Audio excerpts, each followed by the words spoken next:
Good morning. It's 8:16 on the morning of Saturday, September 16th. I contacted the four bike rental places here in Burgos, and none of them had bikes available. And they all pretty much said you have to reserve it in advance, um, typically a week in advance. So anyway, one person did say try Decathlon, that they might rent bikes. So, and I was going there anyway. I found out from the desk clerk at the hotel next door that Burgos, the city of Burgos, actually provides a free bus from the city center to the mall, where Decathlon is located. So he told me where to go. So I walked down to the city center, which was like near the theater and the El Cid statue. Anyway, and so there was a concrete wall there. I was sitting on it. There was an elderly couple to my left and a young kid to my right. And of course, I wanted to make sure I was in the right place. So I said to the elderly couple, hablas inglés, and they both shook their head. So the kid to my right, I walked over to him and I said, hablas inglés? He said, yeah. He said, you're lucky I do. And anyway, I asked him, I said, do you know if this is, where you get the free bus to the mall? He said, that's what I'm waiting for too. I said, great. Anyway, we struck up a conversation and I asked him, I said, where are you from? He had a British accent. He said, here.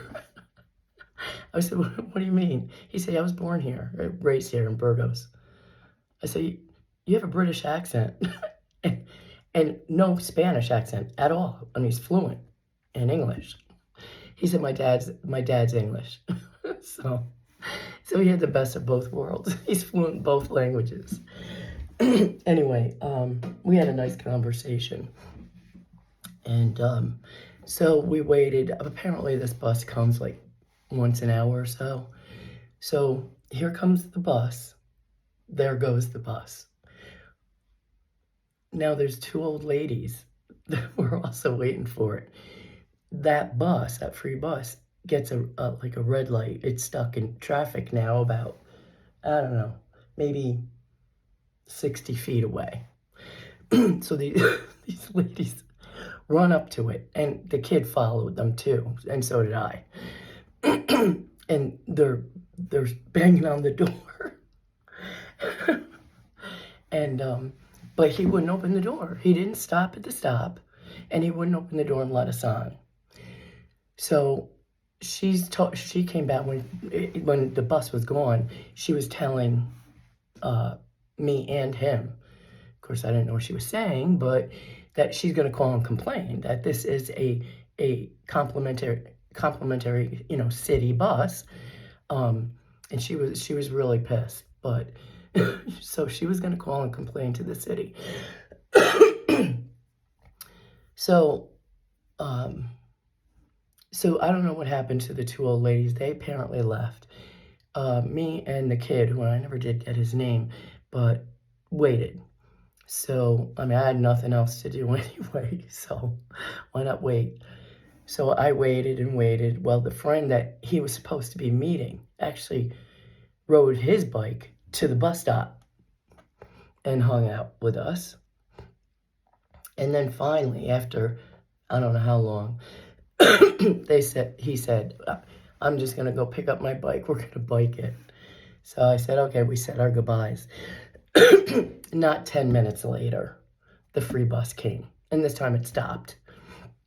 And there was, by that time, probably like 10 people getting on.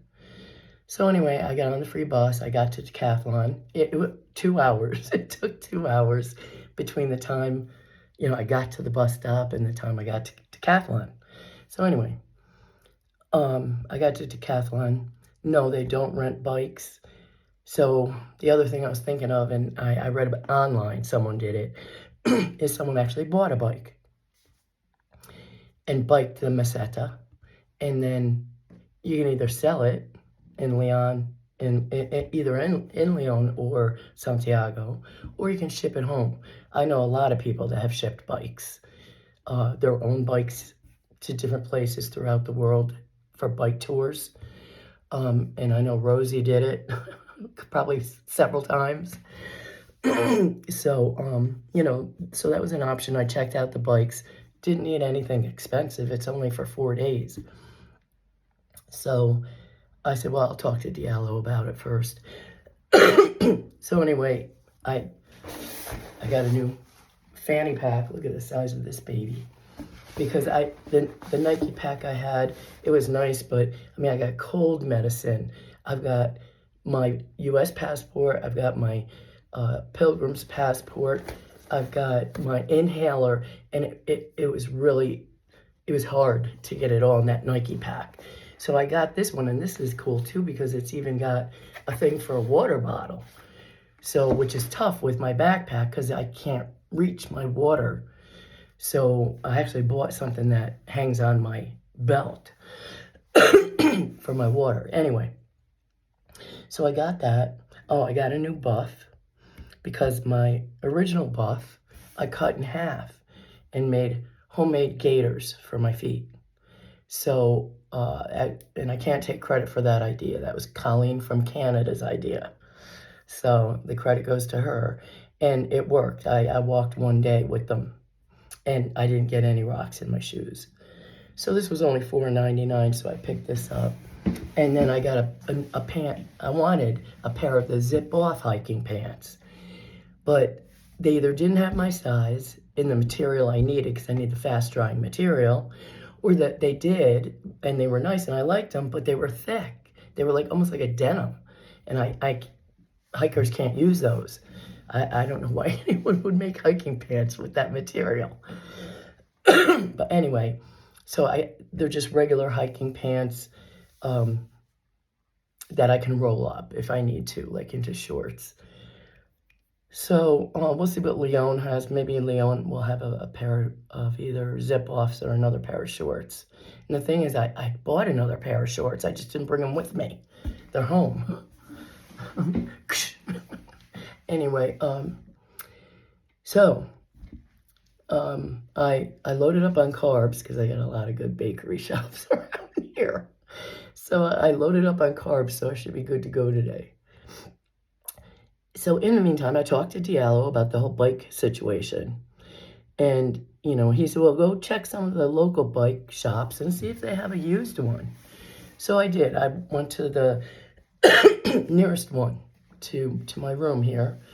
And I told them, what I was doing. I said, I tried to rent one, but none of the places have one for rent. So I'm thinking about just buying a bike to bike the Meseta. He said, we rent bikes. I said, you do? He said, yeah. I said, oh, all right. Well, I want to rent a bike. So anyway, I paid for it. I have to be there at 10 o'clock this morning in about an hour and a half to pick it up. And they give you the helmet, they give you the lock. And then, so that was done. Great. Well, then I had to find an albergue for tonight that, also has bike storage. A lot of them do, because there are a lot of people that bike the Camino. And usually it says right on there, along with, how many beds are there bunk beds, private rooms, it'll say bike storage, dinner offered, blah, blah, blah, free Wi-Fi, whatever. So at about 11 o'clock last night, I got a message that he'll keep a bed, bottom bunk for me. And he also caters to vegetarians, which I'm not a vegetarian, but trust me, you make concessions out here. I've had to eat fish. So, but I knew that coming in, that this is something I planned for years and years, and I'm just going to go with the flow. I'm not going to get angry with people or angry with the hospitaleros. A lot of them are volunteers. So I'm just going to go with the flow. I have not eaten meat yet, at least not that I know of. And I don't intend to. I'm not going to eat any animal meat, but although fish are animals, I get it. But you know, I have to do what I have to do to survive. Anyway, so I think that's it. Yeah, nothing really. I guess I'll post. You know, I got a whole new set of muscles now that are gonna start hurting. So, and my butt, because I don't have bike shorts. I wasn't planning to bike, you know. So, and I'm not buying them for 4 days. So I know my tushy's my tushy's gonna be sore, but I'll deal with it. I'll just have to deal with it. It's a pilgrimage. It's not supposed to be easy. That's the way I look at it. So, adios, folks. Hope everyone is healthy and happy. Oh, one last thing, too, which is going to be interesting, is the bikers, all the bikers either carry no pack or they have a very small, like, 20-liter pack on their back, which I'm not even sure if there's, you know, how much clothes they carry in there, or if it's just a camel pack with water. But I have not seen or noticed any bikers with a 50-liter pack on their back. So I'm not sure what's gonna happen when I get there to the bike shop this morning and they see that I have a 50-liter pack over there, which I haven't packed yet, but on my back, and I'm not forwarding my pack to the albergue. I didn't have time to look for a company to do that, so unless they do it, I have to I got to take it on my back.